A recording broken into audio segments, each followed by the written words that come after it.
안녕하십니까? 예, 반갑습니다.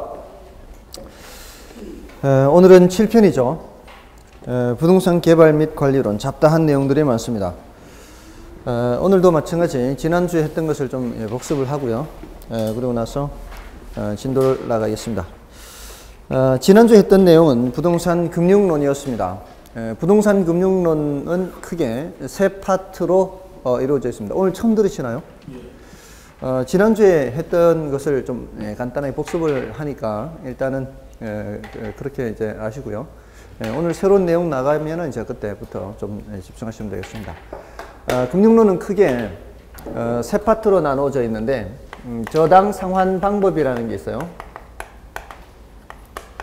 저당 상환 방법은 이제 대출을 받았을 때 어떻게 갚아 나가느냐 하는 것이죠.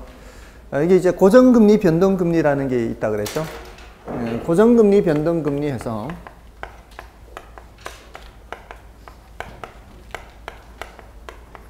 이것은 대출을 받았을 때 금리 변동 위험을 누가 부담하느냐, 그 차이가 있죠. 고정금리는 금리 변동 위험을 누가 부담하죠? 은행. 돈을 빌려준 쪽에서 금리 변동 위험을 부담하는 거죠. 근데 이 변동금리는 금리 변동 위험을 차입자, 돈을 빌린 사람이 부담을 합니다. 그래서 금융기관 입장에서는 당연히 어떤 것을 선호하게 됩니까? 변동금리를 선호하게 되죠. 그리고 똑같은 시점에서 대출 실행을 한다면은 변동금리보다는 고정금리가 더 높게 적용되겠죠. 그것은 금융기관 입장에서는 이것이 더 불리하기 때문에 금리를 더 높게 적용을 합니다. 그리고 원리금 균등, 원금 균등, 최정식 상환 이런 것도 했죠. 원리금 균등은 특징이 뭔가요? 일단 그 말 뜻에서는 원금 이자 합계액이 일정한 방법이죠. 여기서 말 그대로 읽으면 되는 거죠. 원금 이자 합계액이 일정한데 이제 은행에 갖다 주는 지불액이 일정하다는 얘기입니다. 10년이면 10년, 20년이면 20년 같은 금액이 지불되는데 그 중에서 이자가 차지하는 부분과 원금이 차지하는 부분이 있죠. 처음에는 뭐가 더 많은 편이에요? 처음엔 이자가 더 많은 편이고요. 가면 갈수록 이자는 줄어들지만 원금 상환분은 점점 이렇게 증가하죠. 그런 특징이 있습니다. 근데 원금 균등 상환은 뭐가 일정한 거예요? 원금 상환분이 일정한 거죠. 근데 은행에 갖다 주는 돈은 원금만 갖다 줘서는 안 되죠. 이자 지급분도 함께 갖다 줘야 되죠. 그래서 이자 지급분하고 합쳐서 갖다 주는 요 금액을 원리금 지불액이라고 해요. 그 원리금 지불액이 같지는 않습니다. 얘는 원리금 지불액 자체가 같기 때문에 원리금 균등이지만 얘는 원리금 지불액은 점점 줄어들게 되죠. 그래서 이 처음에는 이 납입하는 금액이 원리금 균등보다는 원금 균등이 더 많습니다. 처음에. 그러다가 가면 갈수록 이렇게 줄어드는 거죠. 그런 방식이고, 얘하고는 반대로 납입하는 금액이 점점 증가하는 경우도 있습니다. 이런 거를 최증식 또는 점증식 하죠. 최증식 또는 점증식. 올해 시험에서는 요게 출제됐어요. 요게 최증식. 간혹 얘네들 셋 중에서는 이 둘이 더 많이 출제되거든요. 이게 조금 드물게 출제되는데 원래는 이게 출제됐습니다. 원래는 여기서도 출제되고 여기서도 출제됐어요. 다 출제됐습니다. 보통 금융론에서 한 3문제 정도가, 4문제에서 5문제 정도가 출제되는데 원래는 금융론에서 무려 6문제가 출제됐습니다. 상당히 많이 출제된 편입니다. 저당 상환 방법에서 2문제 나오고요. 또 저당, 또 뭘 했죠? 저당 유동화 있죠. 저당 유동화에서 2문제 나오고요. 자금 조달 방법에서도 2문제 나오고요. 근데 이제 지난주에 여기 저당 유동화해서 이거는 뭐 때문에 도입된 거라 그랬죠? 저당 유동화가 도입된 이유. 저당 유동화 하면 이제 뭐를 떠올려야 돼요? 현금화. 현금화 하는 게 유동화죠. 그때 IMF 당시 누구 때문에 도입됐어요? 이거는 제가 어제 수업한 분들하고 다시 만난 것처럼 질문을 했죠. 일주일 만에 만났는데 IMF 당시에 은행 때문에 도입이 됐습니다. 은행이 그때 돈을 마련하지 못해서 많이 쓰러졌다 그랬죠. 근데 은행이 돈을 마련할 수 있었다면은 쓰러지지 않을 수도 있는 거죠. 근데 금융기관은 이 경제에 미치는 그 파급 효과가 굉장히 큽니다. 보통 일반 기업은 그 기업이 망해버리면은 자기만 망하고 뭐 약간 뭐 이렇게 타격을 줄 수는 있습니다. 뭐 예를 들어 그 기업에서 돈 받을 거 있는 업체들이 많았다. 많으면 많을수록 파급 효과가 크겠죠. 그러니까 이 하도급 이렇게 하도급이 많은 그런 업체 위에 기업이 사라져 버리면 그 밑으로는 다 쓰러진다고 봐야 되거든요. 돈 받을 게 많을 것이기 때문에 그 밑에 있는 기업들이. 근데 은행은 사실 그거보다 훨씬 규모가 큽니다. 은행은 이 연결되어 있는 기업들이 엄청 많기 때문에 은행이 하나 쓰러진다는 것은 수많은 기업들이 동시에 쓰러진다고 봐야 돼요. 어쨌든 그 은행이 쓰러지지 않게 할 수도 있었음에도 불구하고 이런 유동화 제도가 있었으면 근데 유동화 제도가 없었기 때문에 많은 은행들이 쓰러졌습니다. 어쨌든 다시는 그런 일이 발생했을 때 그 다시는 그런 사태가 발생하지 않게 하기 위해서 이 저당 유동화 제도를 도입을 했던 겁니다. 은행이 갖고 있는 무언가를 현금화하는 거죠. 은행이 갖고 있는 뭐를 현금화하는 거예요? 채권. 은행이 갖고 있는 채권을 현금화해서 은행들이 쉽게 쓰러지지 않도록 그렇게 도와주는 것이었습니다. 여기 이제 개념은 현금화였고요. 현금화. 그리고 그 구조가 있었죠. 1차 저당 시장, 2차 저당 시장 이렇게 나누어져 있었죠. 저당 채권이 형성되는 시장은 1차 시장이에요. 저당 채권이 만들어지는 거는. 근데 만들어진 저당 채권이 현금화되는 시장은 2차 저당 시장이었죠. 그림으로 그리면 저당 유동화 하면은 늘 이 그림을 생각하셔야 돼요. 늘 이렇게 머릿속에 이걸 생각을 하셔야 됩니다. 그래서 여기가 1차 저당 시장, 여기가 2차 저당 시장이라는 거죠. 이렇게 해서 여기서 저당 유동화가 이루어진다. 우리나라는 2차 저당 시장이 과거에 없었다 이겁니다. 근데 저당 유동화를 통해서 2차 저당 시장을 도입을 한 것입니다. 여기가 1차 저당 시장이고요. 시장 하면은 뭘 생각해야 된다 그랬죠? 수요자, 공급자 생각해야 된다 그랬죠? 1차 저당 시장에서는 이 둘이 수요 공급자고요. 2차 저당 시장에서는 여기가 수요자, 여기가 공급자 이렇게 되는 겁니다. 여기는 유동화 중개기관이라고 얘기할 수 있습니다. 유동화 업무에서 중개 업무를 맡고 있습니다. 여기가 한국주택금융공사가 이 역할을 합니다. 한국주택금융공사가. 자, 이런 유동화 얘기를 했었고요. 그 다음에 이제 자금 조달 방법에서 리츠 얘기를 했죠. 리츠는 누구 때문에 도입된 거예요? 도입된 이유가? 그것도 이제 IMF를 배경으로 하죠. IMF 때 구조조정하는 회사들, 구조조정하는 회사들을 도와주기 위해서 도입이 된 겁니다. 구조조정하는 회사들을 어떻게 도와주는 거예요? 그 기업이 갖고 있는 부동산을 매입해 주는 겁니다. 부동산을 매입을 해 주려면 많은 자금이 있어야 되죠. 근데 그 많은 자금을 개인이 한 사람이 할 수는 없으니까 많은 투자자들로부터 자금을 모아서 이 목돈을 만드는 거죠. 그래서 구조조정하는 회사에 부동산을 매입해 줌으로써 구조조정을 원활하게 도와주기 위한 목적으로 우리나라는 도입이 됐던 겁니다.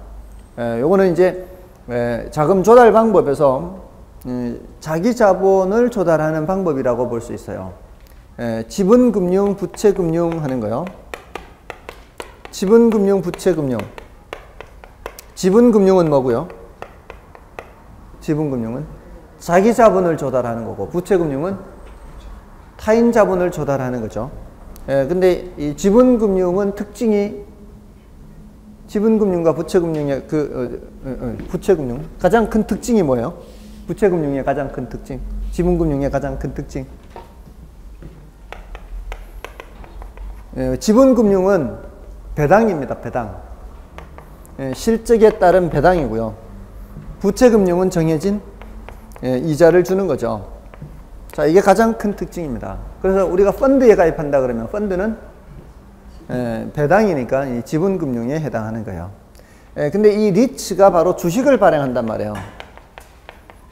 지난주에 우리가 예를 들어서 리츠 하나 만든다 그랬죠. 리츠를 하나 만들면 우리가 누구가 되는 거예요? 주주가 된다 그래요. 주주. 주주가 된다는 얘기는 우리가 이제 주식, 그 주식회사가 주식을 발행하면 우리가 주식을 사는 거죠. 여러분들 보통 왜 공모주 청약 이런 거 있지 않습니까? 시장에, 증권시장에 공모주 청약하면 우리가 주식을 사지 않습니까? 그러면은 우리가 주주가 되잖아요. 그렇게 한 돈이 이제 그 회사의 자본금이 돼서 그 돈으로 사업을 하는 거 아니에요. 그러니까 이건 리츠는 주식을 발행해서 돈을 모으는 거고요. 그러면은 지분금융, 부채금융 쪽에 어느 쪽에 속한다는 얘기예요? 리츠는 이 지분금융 쪽에 속한다는 얘기죠. 그리고 이 부채금융은 우리 부동산 쪽에서는 요걸 통해서 이 저당 유동화를 통해서 나타나는 효과, 그리고 여기서도 증권 얘기가 나오는데요. 이 증권이 이제 난이도가 높아요. MBS라고 하는 증권. 요게 이제 나중에 여기 부채금융에서 이걸 이제 공부를 한다 이 말입니다. 그런 식으로 이제 연결이 되는 거예요. 지분금융, 부채금융. 자, 근데 지금은 뭐 이런 정도만 알아도 충분하고요. 나중에 해도 되니까 일단 이게 이렇게 공부하는 것이 지분금융, 부채금융 이렇게 연결이 되는구나. 이런 정도만 생각하고 지나가시면 됩니다. 자, 지난주 했던 내용들이 대략 이런 내용들이에요. 오늘은 이제 굉장히 잡다한 내용들이 많다 그랬죠. 잡다한 내용들이 많은데 이걸 뭐 오늘 다 자세히 할 수는 없고요. 이 잡다한 내용들이 어떤 것이 있는지 한번 대략 그냥 타이틀만 좀 적어 보겠습니다. 부동산 이용 활동이라는 게 있고요. 그다음에 부동산 관리 활동이 있고요. 부동산 개발 활동이 있고요. 그다음에 우리 교재에서는 지금 이 부동산 이 활동이 지금 앞쪽으로 하고 뒤쪽으로 하고 지금 분리가 돼 있어요. 여기는 이제 마케팅까지 뒤로 와 있고요. 마케팅까지는 뒤로 와 있고요. 나머지 이제 앞쪽에 가 있어요. 잡다한 부동산 활동들이. 이게 왜 앞쪽에 가 있는가 하면 이게 체계상으로는 그냥 여기 전부 다 있어야 되거든요. 체계상으로는 전부 다 있어야 되는데 시험 공부를 할 때 한 7, 8년 전에서부터인가 시험 공부를 할 때 어디에서 몇 퍼센트 출제하고 어디에서 몇 퍼센트 출제한다 이런 식으로 해서 이 출제하는 분야를 이렇게 시험 공고 당시에 알려서 출제를 해요. 그러면서 지금 그 55쪽에 가시면 입지 및 공간 구조 이론을 앞쪽에다가 언급을 해놨어요. 체계상으로는 이쪽 뒤인데 이 각종 부동산 활동이거든요. 이게 각종 부동산 활동. 이 각종 부동산 활동에 이런 식으로 이용 활동, 부동산 관리 활동, 개발 활동 이렇게 세분되어서 들어가 있는 겁니다. 근데 지금 55페이지에 가시면은 입지 및 공간 구조 이론이 있죠. 여기서 이제 입지론이 있고요. 입지론. 그 다음에 이제 지대론 하는 게 있고요. 지대론. 자, 이렇게 해서 언급이 되고 있습니다. 요거 이제 입문 과정이라 요런 정도로 이제 간략하게 되어 있습니다. 뭐 또는 직가론도 있어요. 지대론도 있고 직가론. 근데 뭐 직가론은 뭐 그렇게 중요도가 높은 것은 아니고요. 그래서 이제 이용 활동, 관리 활동, 개발 활동, 뭐 입지 선정 활동, 마케팅 활동, 뭐 도시 공간 구조론, 뭐 지대론, 도시 공간 구조론 이런 이제 잡다한 내용들이 있습니다. 이게 이제 7편의 내용입니다. 굉장히 잡다한 내용들이죠. 이용 활동은 거의 출제가 안 되고 있습니다. 이거는 뭐 10분의 1 정도라고나 할까? 10분의 1이면 10년에 한 문제 나온다 이런 정도입니다. 근데 이제 용어들을 좀 알아야 돼요. 그러니까 용어를 알아야 된다는 얘기는 직접 질문을 하지는 않습니다. 직접 문제에서 질문을 하지는 않는데 용어를 알고 있다고 생각하고 그냥 문장을 만들어 버려요. 용어를 알고 있다고 생각하고 문장을 만들어 버리니까 이 용어가 어떤 뜻인지를 알아야 해석을 하죠. 그렇게 해서 단어 정리, 용어 정리 정도 하시면 돼요. 용어 정리. 지문으로는 좀 간혹 언급될 수 있고요. 다음에 요거는 이제 한 문제 정도 출제가 돼요. 부동산 관리 활동은. 요거는 한 두 문제에 가까워요. 한 문제에서 두 문제인데 두 문제에 가깝고요. 요거 한 문제 정도 나오고요. 요거 한 문제에서 두 문제인데 한 문제에 가까워요. 최근의 경향이 그래요. 최근의 경향이. 과거에는 이게 두 문제에 가까웠는데 이제 점점 한 문제에 가까워서 최근 10년간 문제를 다 모아봐야 한 10서너 문제 이런 식으로 점점 돼가요. 한 거의 1.5에 가깝다고 볼 수 있겠네요. 1.5. 1에서 인데 거의 중간이에요, 이게. 그러니까 최근 10년간 한 15문제 된다고 생각하시면 돼요. 그 다음에 지대론과 도시공간 구조론 요거 합쳐서 한 문제 정도? 이런 정도로 출제됩니다. 그래서 좀 출제가 여기 좀 빠진 것이 없죠. 빠진 것이 없습니다. 이런 정도. 그래서 과거에는 여기서 꽤 많이 나왔는데요. 점점 여기서 이제 출제되는 비중이 낮아지고 있다. 이렇게 생각하시면 되겠습니다. 제일 먼저 저기 이제 부동산 이용 활동부터 좀 말씀을 드리겠습니다. 자, 부동산 이용 활동은 100 몇 쪽이죠?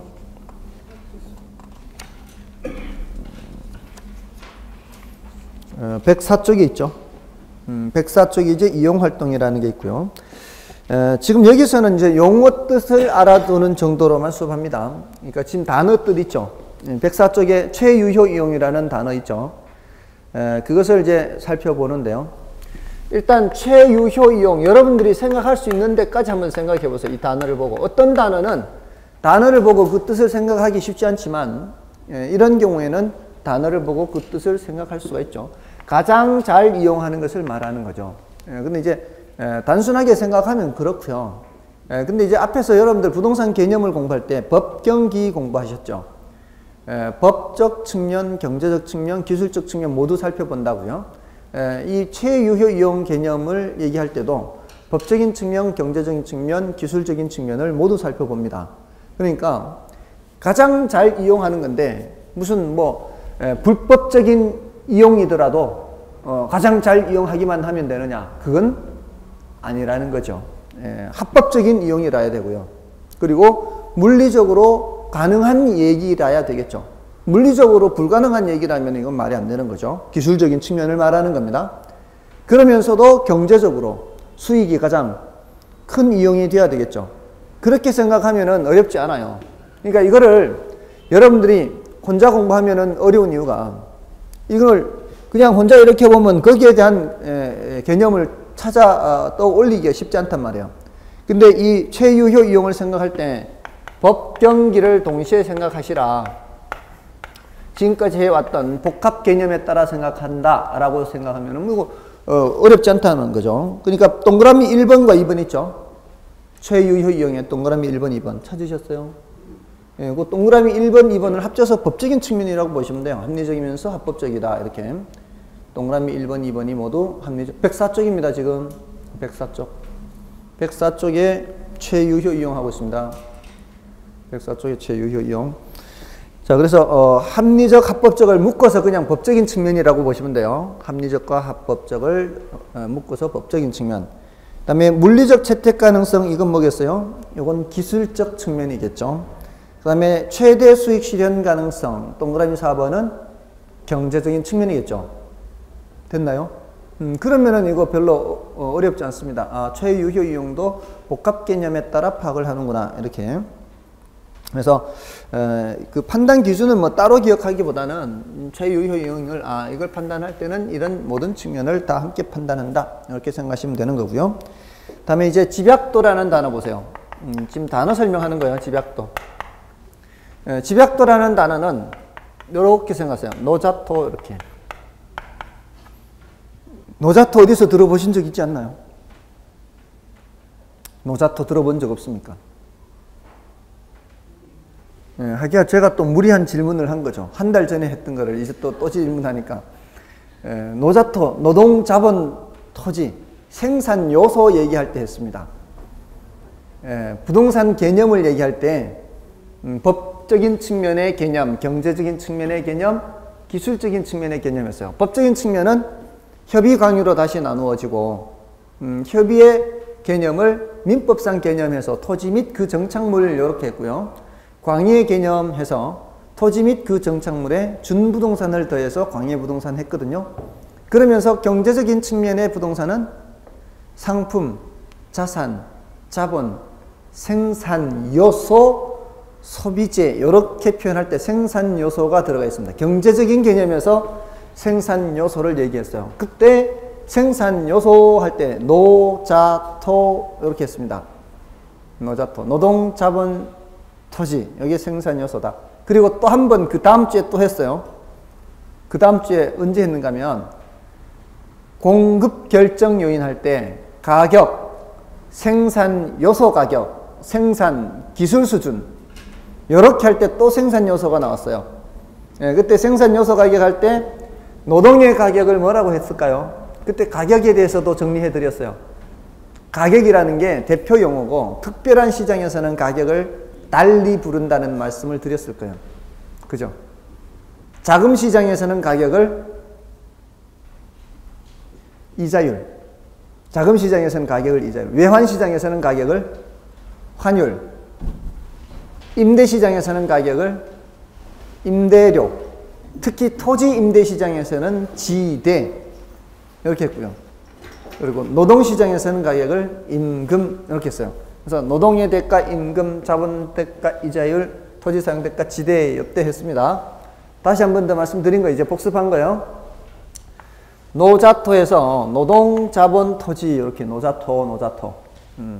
자, 근데 이 노동 사용량, 자본 사용량을 말해요. 노동 사용량, 자본 사용량. 그리고 밑에는 토지 사용량이에요. 자, 그러면 자, 요렇게 이 건물이 높이 있는 거하고 낮게 있는 거하고 똑같은 토지를 사용하더라도 여기는 위로 많이 올라간 경우라면 노동과 자본 사용량이 더 많고요. 여기는 더 적습니다. 그죠? 요런 것은 집약도가 높다라고 얘기하고요. 요런 거는 집약도가 상대적으로 낮다 이렇게 되겠죠. 집약도가 높은 이용을 집약적 이용이라 그래요. 집약도가 낮은 이용을 조방적 이용 이런 표현을 씁니다. 자, 이거를 대놓고 묻지 않아요. 집약도가 뭐냐 이렇게 대놓고 잘 안 묻습니다. 근데 이렇게 사용을 한단 말이에요. 집약적이라는 단어를. 자, 들어보세요. 토지는 부증성으로 인해 조방적 이용을 필요로 한다. 그런 식으로 나온다 이 말이에요. 조방적이 뭔다는지 집약적이 뭔다는지를 알아야 해석을 할 수가 있겠죠. 그렇습니까? 예, 부증성이 뭐예요? 부증성. 토지의 부증성. 그 양을 증가시킬 수 없는 거잖아요. 양을 증가시킬 수 없으니까 이렇게 사용해야 되겠어요? 이렇게 사용해야 되겠어요? 이렇게 사용해야 되죠. 집약적 이용을 필요로 합니다. 이것이 시험에 상당히 여러 번 나왔어요. 그러니까 별로 어렵지 않죠. 이런 어렵지 않은 지문이 정답이 되도록 상당히 여러 번 나왔습니다. 그러니까 우리 시험은 그런 거 안 틀리면은 합격하는 시험이다. 자, 어쨌든 이런 식으로 집약적, 조방적 단어가 나오고요. 다음에 그 집약한계, 조방한계라는 말이 있죠. 집약한계 하는 것하고요. 조방한계, 이게 전부 다 이제 단어 뜻 알면 되는 것들이에요. 이 집약한계는 이용할 수 있는 최상의 상태를 말해요. 이 토지 이용의 상한선을 말하고요. 요거는 토지 이용의 하한선을 말해요. 그러니까 요거보다도 이용을 못하면 손실이 발생하는 것이고요. 이거보다는 더 잘 이용할 수 없어서 이 상태에는 이윤이 극대화되는 상태를 말해요. 이윤이 극대화되는 상태를 집약한계, 이윤이 제로가 되는 상태를 조방한계 그래요. 이윤이 제로가 된다는 얘기는 총 수입과 총 비용이 같다라는 얘기예요. 그 상태가 바로 조방적 한계, 조방한계다 이렇게 얘기를 합니다. 자, 그런 정도. 근데 이제 이런 표현은 어려워요. 지금 여러분들이 거기 보시면은 뭐 한계 수입과 한계 비용이 일치한다. 한계 수입과 한계 비용이 일치한다. 이런 거는 제가 설명드리지 않는데 뭔 소리인지 모르는 거는 일단 지나가세요. 총 수입과 총 비용이 같은 거는 어렵지 않아요. 총수익과 총비용이 같으면 어떻게 돼요? 총수익과 총비용이 같으면 이윤이 뭐가 됩니까? 제로가 되죠. 이 소리나 이 소리나 같은 소리예요. 근데 이게 한 개 수익과 한 개 비용이 같다. 이게 뭔 소리인지 모르잖아요. 잘 모르잖아요. 아, 죄송합니다. 제가 무시했나요? 뭔 뜻인지 아시나요? 한 개 수익과 한 개 비용이 같다라는 게 이거 수학의 미분 개념이에요. 미분. 수학의 미분 개념이기 때문에 어려워요. 그런 거는 일단 패스하고 지나가는 겁니다. 예, 아주 중요하다면 제가 설명을 드리겠죠. 그죠? 그러니까 이런 것들은 지나가시고, 아, 그런 경우가 그냥 집약 한계라 그러구나, 뭐 그런다, 뭐 이렇게만 하고 지나가시면 돼요. 예, 나중에 한 번 정도는 말씀드릴 기회가 있을 겁니다. 자, 됐고요. 다음에 가로 4번에 토지 이용의 집약도와 생산 요소의 대체성, 이런 말이 나오죠. 자, 그러면 생산 요소의 대체성이 뭐냐? 요 단어 설명이에요. 단어 설명이 지금은. 예, 오늘은 정말 좀 어쩌면은 지루할지도 모르겠습니다. 계속 단어 뜻만 해야 되니까. 이런 것들이 거의 대부분 단어 뜻만 하는 거예요. 생산 요소가 뭐가 있다 그랬어요? 노자토 있다 그랬죠. 노자토. 노자토 있는데 생산 요소의 대체성이라고 하는 거는 이 생산 요소를 다른 생산 요소로 얼마나 쉽게 대체할 수 있느냐 이 소리거든요. 생산 요소를 어떻게 대체한다는 얘기예요, 여러분? 생산 요소를 대체한다면 어떻게 대체합니까? 토지라는 생산 요소를 다른 걸로 대체, 노동이라는 생산 요소를 다른 걸로 대체, 뭘로 대체할까요? 노동, 자본, 토지, 노동, 자본, 토지.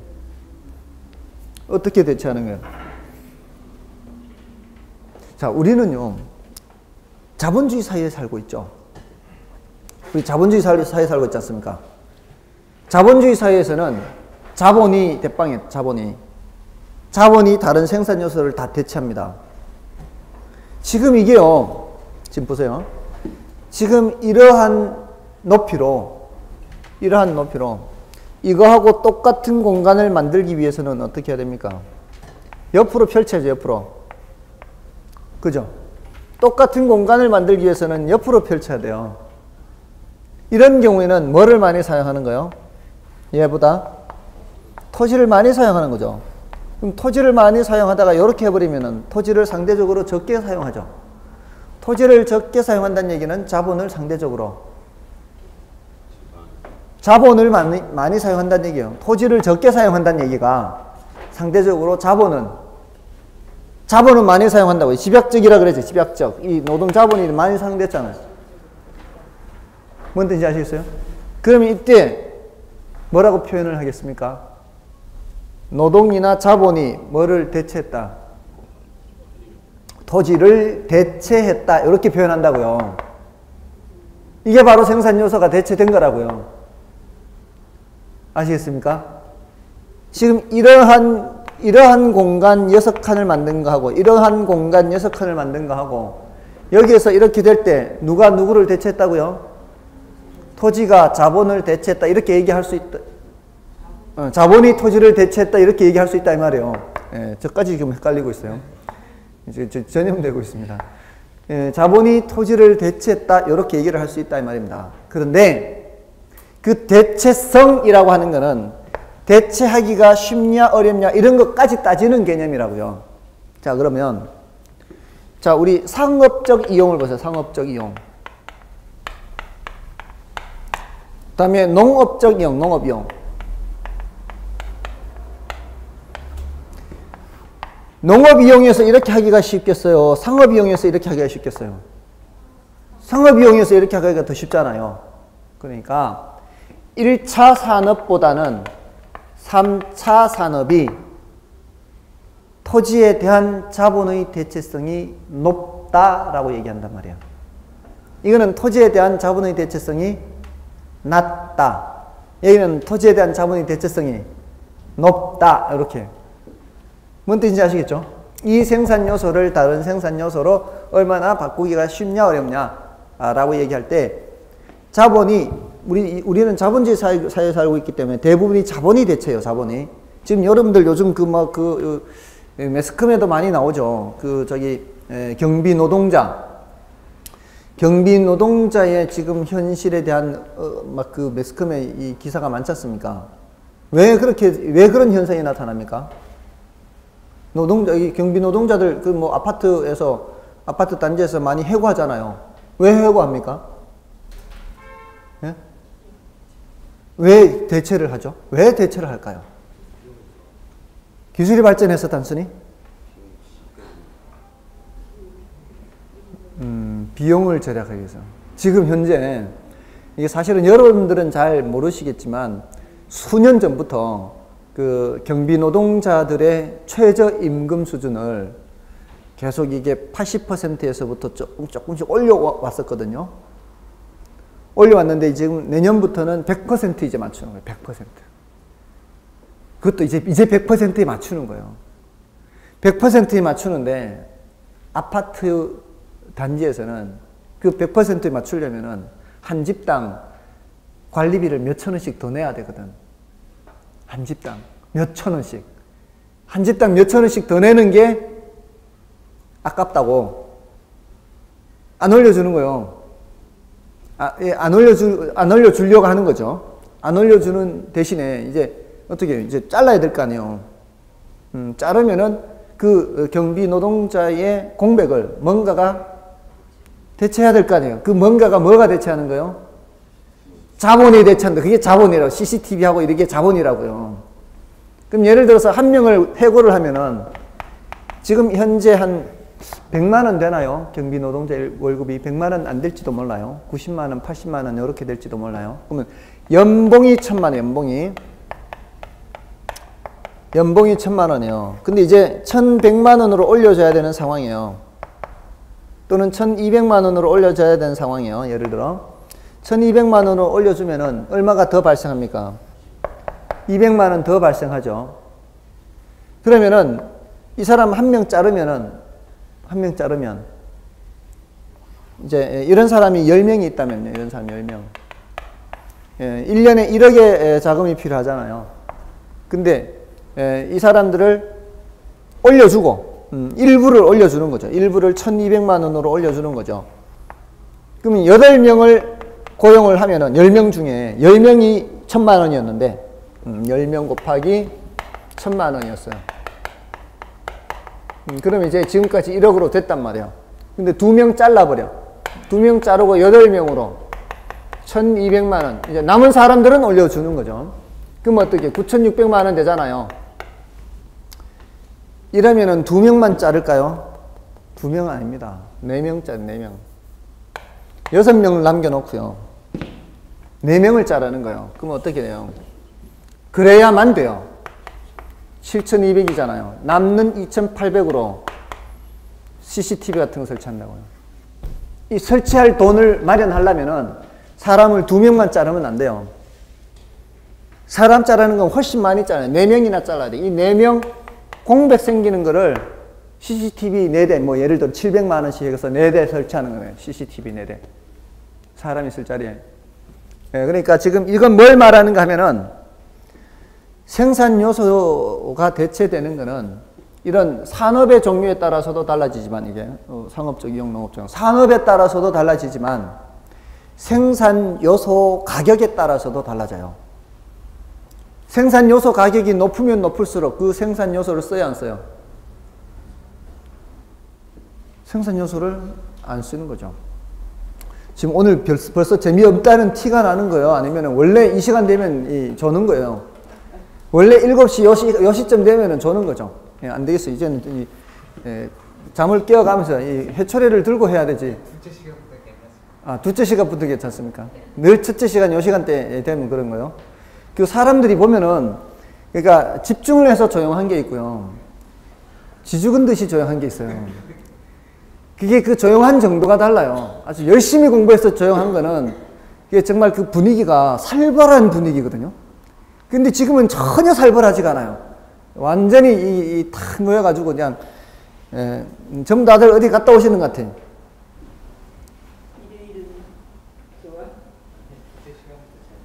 예, 어제 푹 쉬었는데도 그러죠. 푹 쉬었는데도.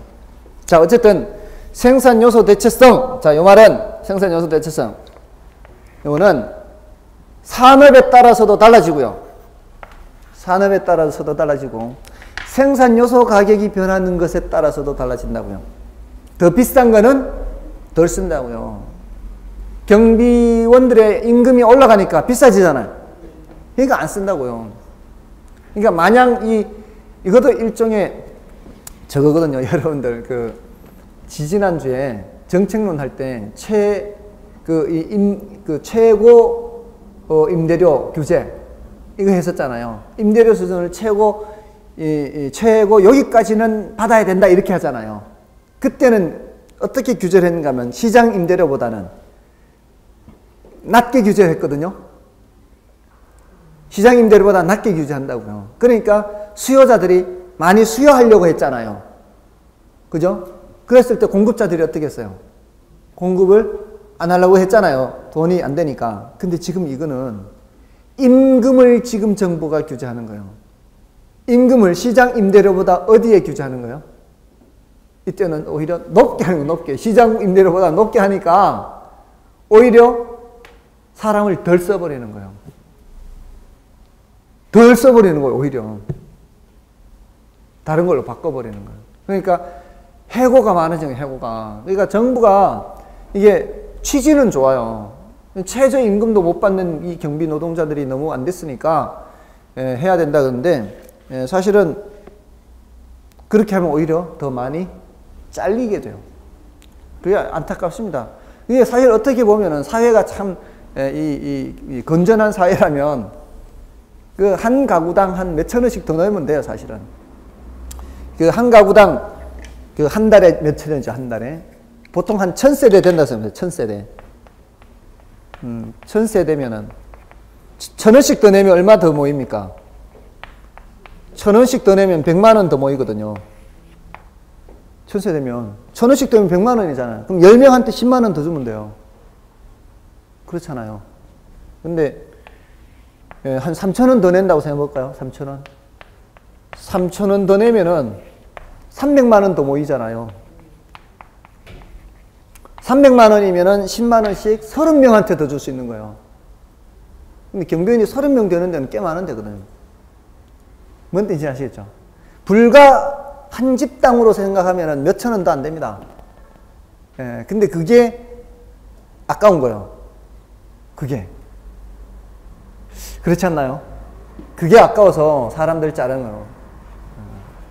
근데 그게 경제 현실이라는 겁니다. 자본주의 사회에서는 그런다는 겁니다. 계속적으로 나가니까. 그렇죠. 매달 3,000원씩. 예, 매달 3,000원씩. 매달 3,000원씩 이제 1년이면 한 36,000원 되는 거죠. 근데 이제 그 중에는 또 아파트 사는 사람들 중에서는 내가 그렇게 도움을 받아야 될 사람들도 있거든. 그 아파트에 사는 사람들 중에서도. 그러니까 그게 쉽지가 않습니다. 그런 것들을 하는 것이. 하여간 그런 것 때문에 생산 요소 대체성이 달라진다고요. 생산 요소 대체성 하면서 이제 그런 얘기를 한 거고요. 다음에 입지잉여라는 단어 있죠.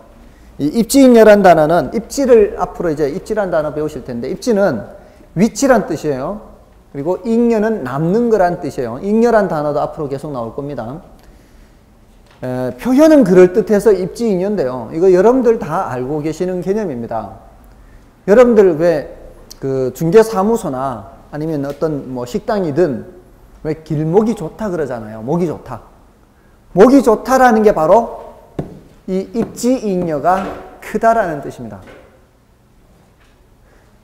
굉장히 있어 보이잖아요. 입지잉여라 그러면 그냥 목이 좋다 그러지 말고 앞으로는 입지잉여가 크다 이렇게 그런 뜻이고요. 입지잉여.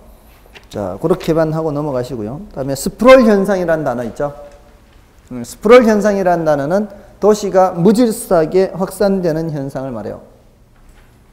스프롤 현상은 무질서하게.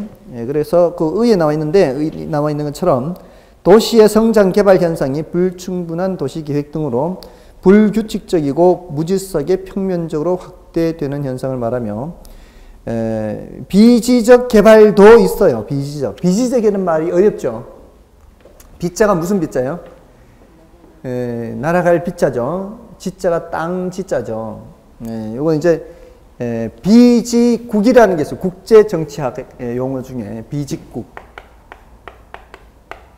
비직국. 먹는 비직국은 아닙니다. 먹는 비직국은 아니고요. 나라가 비자, 땅 지자인데 어떤 나라가 이렇게 있지 않습니까? 근데 그 나라 안에 다른 나라 땅이 들어가 있는 거예요. 여기 본국이 있고요. 이게 같은 나라예요. 이건 다른 나라고. 이렇게 떨어져 있는 나라가 있어요. 이런 나라를 국제정치학에서는 비직국이라고 그래요. 비직국. 충분히 이럴 수 있습니다. 옛날에는 특히 유럽 같은 나라들은요, 제정, 황제, 왕정이죠, 왕정. 그러니까 서로 정복하고 막 지지고 볶고 싸우고 막 이러잖아요. 이러는 과정에서 얘네들 또 왕가들끼리 또 결혼도 하고 막 그래요, 지네들끼리 결혼하면서 이게 같은 나라가 돼버리는 거예요, 이게. 결혼해가지고. 같은 집안이 돼버리는 거예요. 이게 한 몸이 되면 한 몸. 그래서, 예를 들어 옛날 스페인 왕 중에 펠리페 2세인가? 거기가 엘리자베스, 영국 여왕 엘리자베스 1세한테 청혼해요, 청혼. 그래서 청혼이 성사되면 이제 같은 나라가 돼버리는 거예요. 그 자녀들이. 그런 식으로. 그러면 다른 나라 속에 쏙 들어가는 거예요, 이게. 어떤 나라가. 옛날에 독일 통일되기 전에 혹시 기억하십니까? 독일 통일되기 전에. 동베를린, 서베를린, 동독, 서독 아시죠? 이렇게 이제 동독이 있고 서독이 있잖아요. 베를린은 어디 있었어요? 이렇게. 베를린이 여기 없었어요. 베를린이 여기 있어요. 베를린이 여기 있습니다. 동독 땅 안에. 그리고 그 베를린 안에 서베를린, 동베를린이 있었던 겁니다. 그러면은 이 서베를린은 소독영이거든요. 그럼 서베를린을 가려면 어떻게 해야 돼요? 동독 땅을 밟지 않고서는 서베를린을 갈 수 없습니다. 그러니까 독일이 통일되기 전에는 국제 외교 무대에서는 서독은 비지국이 되는 거예요. 요 남의 땅, 동독 땅 안에 들어가 있는 거예요. 서베를린이. 그래서 이 도시가 여기 있으면은 이런 식으로 중간중간에 이렇게 공지를 남기면서 이런 식으로 도시가 개발이 되는 현상을 비지적 스프롤 현상이라고 해요.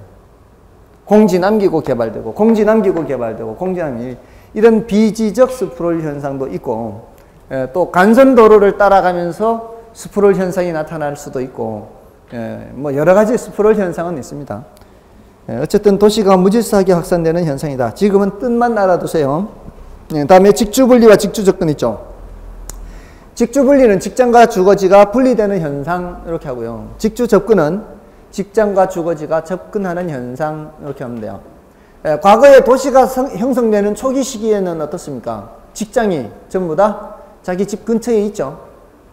그 집이 자기 직장 근처에 있습니다. 도시 근처에 다 직장도 있고 집도 있습니다.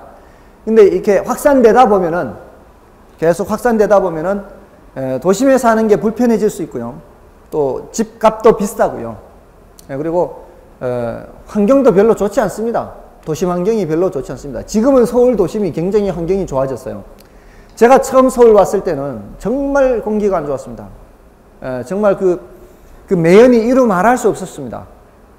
도시 매연이. 지금은 매연이 거의 없다라고 보시면 돼요. 그 당시에 그 버스들 있죠. 버스들 타려면은 막 서는 데까지 막 뛰어가기도 하고, 이리 뛰어가고 저리 뛰어가고, 그때는 정말 무질서했어요. 지금은 이 버스 서는 이 서는 곳이 딱딱딱 정해져 있잖아요. 그리고 경우에 따라 많이 혼잡스러운 곳에서는 버스 서는 데를 서울역 앞 같은 환승센터 해가지고 이렇게 여러 차선으로 이렇게 하잖아요. 그리고 많이 붐비는 경우에는 또 어떤 차선이 서는 정류장과 서지 않는 정류장을 구분을 하잖아요. 근데 그 당시는 어디 있습니까? 그런 게. 쭉 넣어놓고 전부 다 거기 서니까 저 앞에 기다리고 있는데 차가 저기 서면은 막 쫓아가서 타야 되고, 여기 기다리고 있는데 저 앞에 가면 막 쫓아가서 타야 되고. 근데 그 쫓아다니면서 이 내뿜는 매연이 전부 다 뭡니까? 내뿜는 매연이 전부 다 경유차 내뿜는 매연 아닙니까? 근데 지금은 그게 전부 다 LNG 버스로 바뀌었잖아요. 그러니까 굉장히 공기가 좋아진 겁니다. 그러니까 예, 이 도심 환경이 별로 안 좋고 땅값은 비싸고 막 이러니까 외곽으로 나가게 되는 거. 외곽으로 나가게 되는 거를 직주 분리 현상 이렇게 하는데 그냥 무조건 나갈 수 있는 게 아니에요. 외곽으로 나가더라도 안으로 들어올 수 있는 교통편이 마련되어 있지 않으면 안 되겠죠. 그러니까 교통이 발달해야 돼. 교통이 발달해야만 나갈 수가 있습니다.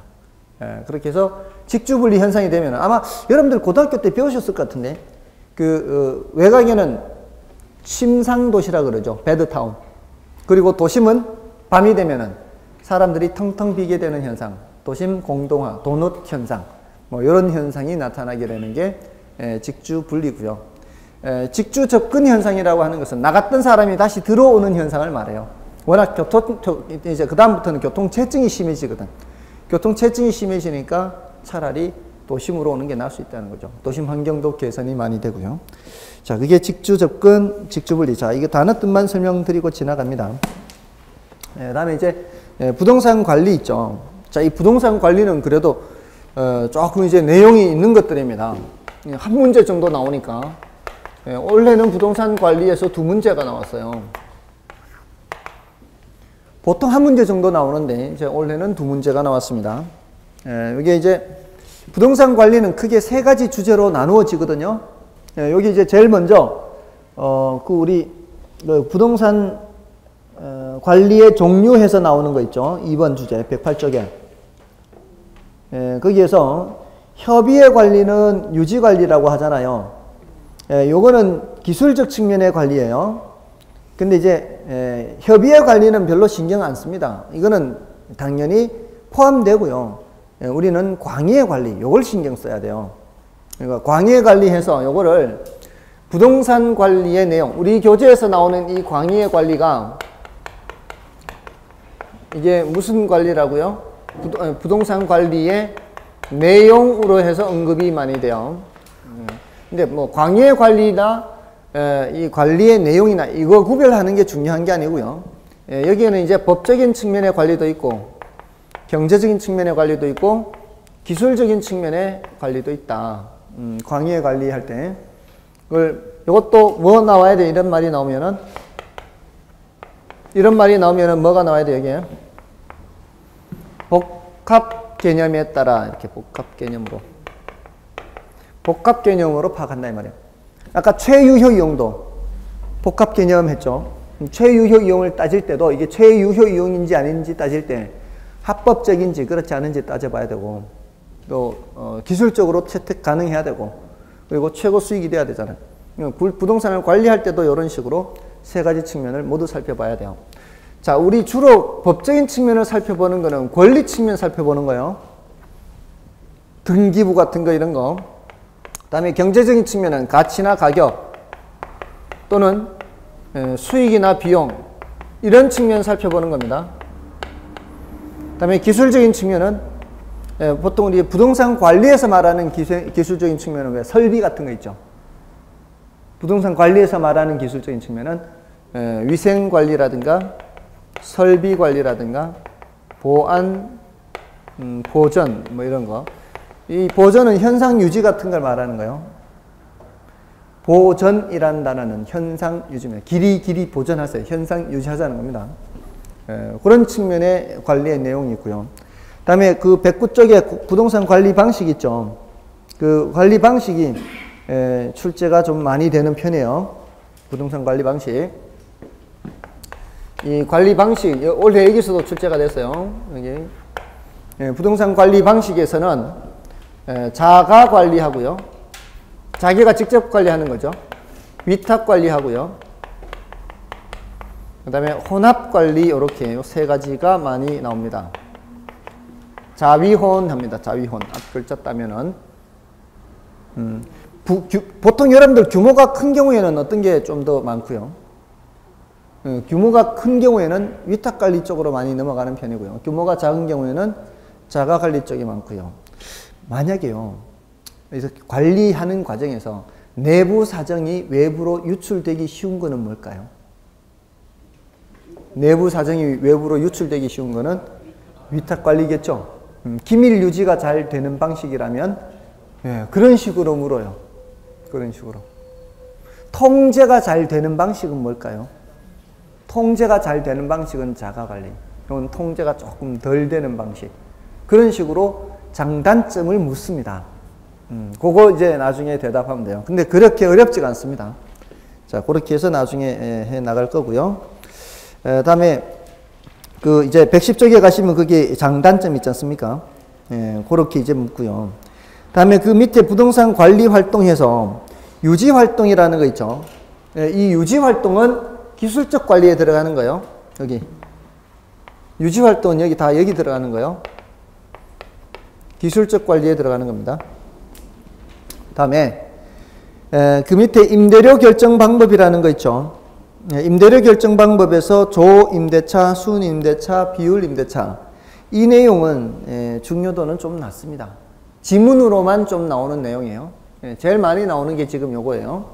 요거 제일 많이 나오고요. 그 다음이 요거고요. 그 다음에 이제 이것도 꽤 나왔는데요. 지금 여기는 없지만 오히려 지금 111쪽에 건물의 생애주기 있죠. 111쪽에 건물의 생애주기 있지 않습니까? 요거는 10분의 1이에요. 10분의 1. 10분의 1이라는 얘기는 10년에 한 번 나오는 주제다 이 말이에요. 아시겠죠? 근데 오히려 지금 최근 10년간 3번 또는 4번, 그게 더 많이 나왔네. 10년 동안으로 치자면. 이거보다도 많이 나왔네요. 예, 이거하고 거의 비슷하겠네. 부동산 관리의 영역이라는 게 있어요. 부동산 관리의 영역. 예, 이 주제가 지금 여기 없는데 나중에 설명드릴 거예요. 다음. 이게 뭔가 하면은 영역이라고 하면은 영역이 넓냐, 좁냐, 이렇게 이제 얘기를 할 수 있잖아요. 우리가 이제 부동산을 관리하는데 이제 어디에 초점을 맞추느냐 하는 거예요. 예를 들어서 부동산을 관리해 주세요 하는데 뭐 설비라든가 뭐 시설 같은 데 초점을 맞추는 관리, 부동산 관리해 주세요 할 때 그렇게 부동산을 관리하는 거는 굉장히 좁게 얘기하는 거거든요. 근데 이제 부동산을 관리해 주세요 라고 하는데 뭐 임대차 계약한다거나 뭐 임대료 수준을 결정한다거나 또는 그 세콤 같은 거 이거 용역 계약하는 거 이런 걸 다 알아서 좀 해주세요 이렇게 하는 거는 조금 더 넓게 얘기하는 거잖아요.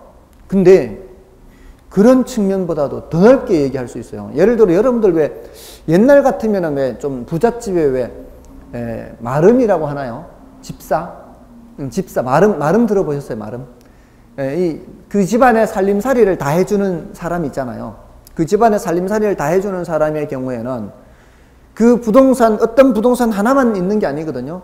부동산 중에서도 뭐 논도 있고 밭도 있고 또 부동산만 있는 게 아니라 뭐 소가 몇 마리고 뭐가 이제 동산도 있고 이러면은 이 전반적인 살림살이를 다 보는 사람 입장에서는 어떤 하나의 부동산만 보는 게 아니잖아요. 이러는 경우에는 전반적인 것을 다 살펴보면서 그 중에 하나로서 부동산을 살펴보는 경우도 있거든요. 이럴 때는 훨씬 더 넓은 측면에서 보는 거예요. 제가 아는 놈이 별로 만나고 싶지는 않은 놈인데 이 놈이 관리는 잘했어요. 부동산 관리를. 누군가가 이 물건을 좀 관리를 해달라 그래서 이제 관리를 했대요. 근데 그게 모텔이었대, 모텔. 근데 얘가 그 모텔을 관리를 참 잘했나 봐요. 그러니까 주변에 다른 모텔에 비해서 훨씬 더 수익이 잘 나오게 이 관리를 했나 봐요. 그러니까 이 주인이 그 친구를 더 활용을 하고 싶은 생각이 들잖아요. 근데 이 사람이 갖고 있는 게 부동산이 엄청 많았나 봐요.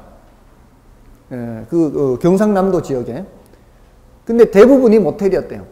호텔도 있고요. 그 숙박업소를 위주로 이 사람이 운영을 했대요. 그러니까 나중 되니까 이 친구한테 너 이거 그냥 다 해라. 다 좀 관리해라. 그러니까 그것만 보지 말고 그 모텔만 보지 말고 다 보라는 거죠. 다.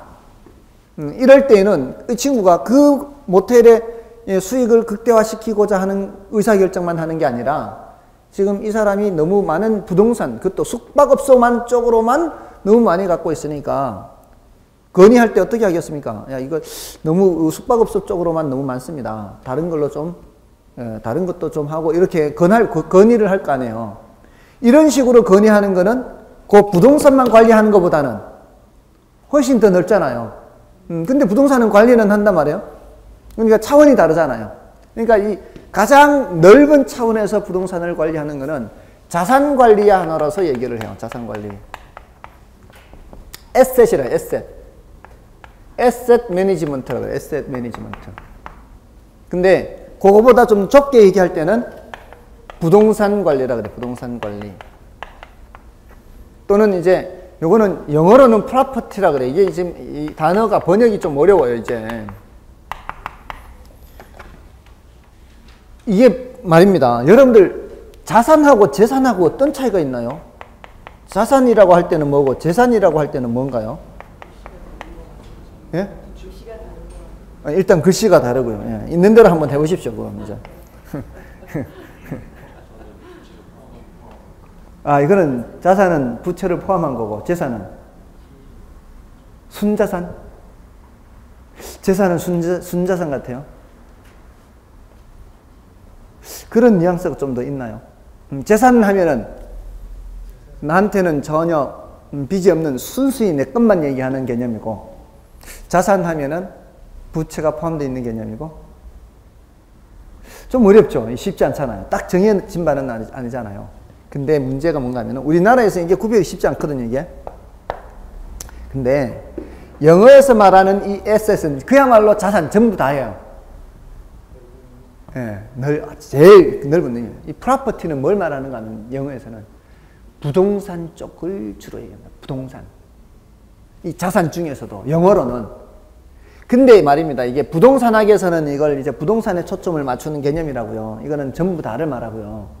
근데 이게 우리 일반 영어 공부할 때 이 프로퍼티를 찾아보잖아요. 사전에. 그러면은 재산이란 뜻도 있고 부동산이란 뜻도 있고 다 있어요.